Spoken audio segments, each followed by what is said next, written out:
So ఈ పోటీలో కొంత టఫ్ ఫైట్ వచ్చింది. చాలామంది ఈ క్వశ్చన్ రైజ్ చేస్తున్నారు. ఎంపీలేమో ఒకవైపు నాడు నల్గొండ జిల్లాలో రఘువీర్ రెడ్డి నల్గొండ ఎంపీగా దాదాపు ఈ దేశంలోనే ఇండియా కూటమిలో సెకండ్ హైయెస్ట్ మెజారిటీ 5 లక్షలకు పైన మెజారిటీ వచ్చింది. భువనగిరి ఎంపీగా పోటీ చేసిన చామల కిరణ్ కుమార్ రెడ్డికి దాదాపు 2 లక్షల పైన మెజారిటీ వచ్చింది. లక్షలే. ఇక తర్వాత వరంగల్ జిల్లా విషయానికి వస్తే వరంగల్ జిల్లాలో వరంగల్ కడియం కావ్య దాదాపు 2 లక్షల పైన మెజారిటీతో గెలిచింది. ఖమ్మం విషయానికి వస్తే ఖమ్మంలో దాదాపు 3 లక్షల పైన దాదాపు 4 లక్షల మెజారిటీ వచ్చింది. అంటే వరంగల్, ఖమ్మం, నల్గొండలో మొన్నటి ఎంపీ ఎలక్షన్లో వన్ సైడ్గా ప్రతిపక్షం అన్నదే లేకుండా స్వీప్ చేశారు. ఎమ్మెల్యే ఎలక్షన్స్ విషయం మనకు తెలిసిందే. నల్గొండలో మొత్తం 12 ఉమ్మడి నల్గొండలో 10, 12 ఉంటే మొత్తం అందరు వాళ్ళే గెలిచారు. ఒక్క జనగాం తప్ప, ఒక పల్లా రాజేశ్వరరెడ్డి తప్ప. ఖమ్మంలో ఒక భద్రాచలంకి సంబంధించిన సీటు తప్ప మొత్తం స్వీప్ చేసింది. సో ఇంకా మిగిలింది ఎక్కడ? వరంగల్లో కూడా ఆల్మోస్ట్ మెజారిటీ ఎమ్మెల్యేలంతా మొత్తం వాళ్ళే. మరి ఎమ్మెల్యే ఎలక్షన్స్లో, ఎంపీ ఎలక్షన్లో ఇంత భయంకరమైన స్వీప్ చేసి సడన్గా ఎందుకు తీన్మార్ మల్లన్న ఇంత టఫ్ ఫైట్ వచ్చింది? ఇక్కడ 2 అంశాలు ఉన్నాయి. ఒకటి, బీఆర్ఎస్ పార్టీ అఫీషియల్గానే వాళ్ళ బీఆర్ఎస్ పార్టీ అకౌంట్ల నుంచి 30 కోట్ల రూపాయల ట్రాన్సాక్షన్స్ చేసింది. అంటే ఒక్కొక్క నియోజకవర్గానికి ఒక్కొక్క ఎమ్మెల్యేకు ₹1 కోటి పంపింది. ఇది అఫీషియల్, మనం ఆడిడ ఏదో ఆరోపణ చేయడం కాదు, అఫీషియల్గా పంపించినారు. ఎలక్షన్ ముందు ఏం అవసరం ఉంటుంది వాళ్ళకి పంపించడానికి? ఎలక్షన్ కోసమే. సో అట్లా వాళ్ళు నగదు బదిలీ చేసారు. దాదాపు 500, ₹1000 దాకా పంచారు. అదొక ప్రధానమైన కారణంగా కనిపిస్తున్నది. మరి ఇలా పట్టభద్రులు కదా అమ్ముడు పోతారా అంటే అమ్ముడు పోయినారు. గతంలో పల్లా రాజేశ్వరరెడ్డి ఎపిసోడ్లో కూడా అది నిరూపితమైంది. అండ్ ఇంకొక రెండో ముఖ్యమైన అంశం ఏంటంటే మెజారిటీ దాదాపు ఒక 30,000 ఓట్ల వరకు చెల్లలే. ఇష్టం వచ్చినట్టుగా ఓట్లు వేసిరు.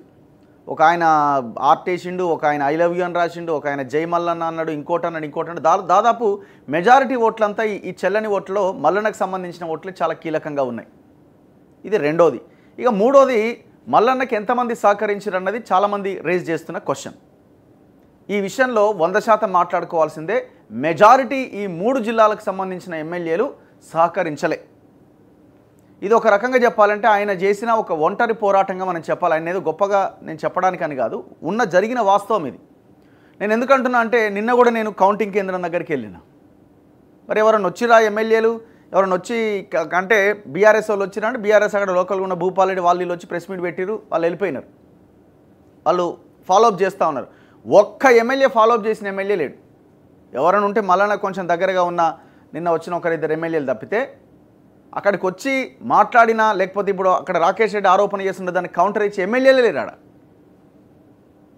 ఇంకా విషయం ఏంటంటే ఇంకా దారుణంగా ఎంత ఘోరమైన పరిస్థితి అంటే ఇప్పుడు ఎలక్షన్ అంటే డబ్బే. సో నాకు తెలిసిన ఇన్ఫర్మేషన్ ప్రకారం మల్లన్న కూడా అక్కడక్కడ ఎమ్మెల్యేలకి సరే అక్కడ ఉన్న ఖర్చులకో వాటికో వీటికో కొన్ని డబ్బులు ఇచ్చిండు. అవి కూడా నాకేసిరట ఎమ్మెల్యేలు, కాంగ్రెస్ ఎమ్మెల్యేలు. ఇక గింతకంటే ఘోరం ఉంటుందా? సో ఇట్లా రకరకాలుగా ఆయన ఇప్పుడు ఆ పాయింట్ ఏంటంటే ఆయన గెలిస్తే ఈడ మాకు ఇబ్బంది అవుతుంది అన్న ఒక ఆలోచన. ఇంకొక పాయింట్ ఏంటంటే ఎమ్మెల్యేలు పూర్తి స్థాయిలో ఒకరిద్దరు మినహాయిస్తే చాలామంది, 1-2-3 మినహాయిస్తే చాలామంది సహకరించలేదన్నది మనకి కళ్ళ ముందు కనిపిస్తున్న వాస్తవం. సో అయినా కూడా ఆయన ఒంటరి పోరాటం చేసి ఈ విజయాన్ని సాధించడం జరిగింది.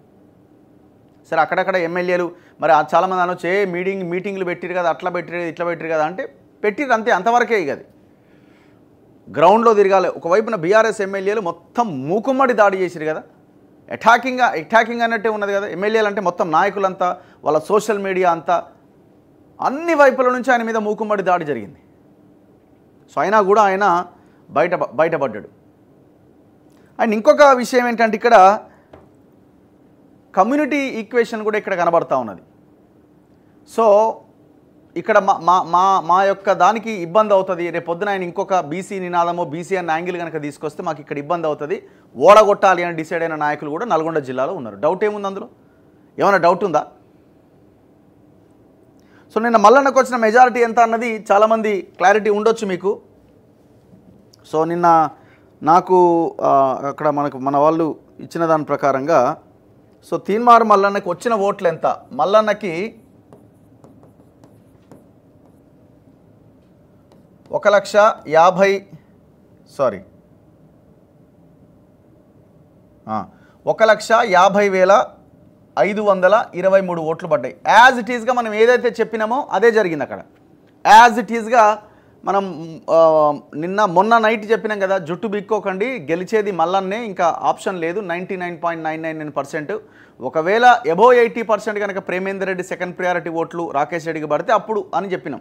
సో రాకేష్ రెడ్డికి ప్రేమేందర్ రెడ్డికి పడ్డ ఓట్లలో బీజేపీకి పడ్డ ఓట్లు బీజేపీకి ఫస్ట్ వేసి బీఆర్ఎస్కి సెకండ్ వేసి అందులో లీడ్ వచ్చింది, ఒక 4,000-5,000 చిల్లర వచ్చినట్టుంది. సో అశోక్కి పడ్డ ఫస్ట్ ప్రియారిటీ ఓట్స్లో సెకండ్ ప్రియారిటీ ఓటు మల్లన్నకు ఎక్కువ మంది వేసారు, 167 మంది వేసారు. సో ప్రేమేందర్ రెడ్డి దాంట్లో లీడ్ ఎవరికి వచ్చింది? రాకేష్ రెడ్డికే వచ్చింది. అయినా కూడా ఆయన మల్లన్నను చేరుకోలేకపోయిండు. సో రాకేష్ రెడ్డికి పడ్డ ఓట్లు ఎంత అంటే, రాకేష్ రెడ్డికి 1,35,801 ఓట్లు వచ్చినాయి. ఇది టోటల్. యాక్చువల్ మ్యాజిక్ ఫిగర్ ఎంత?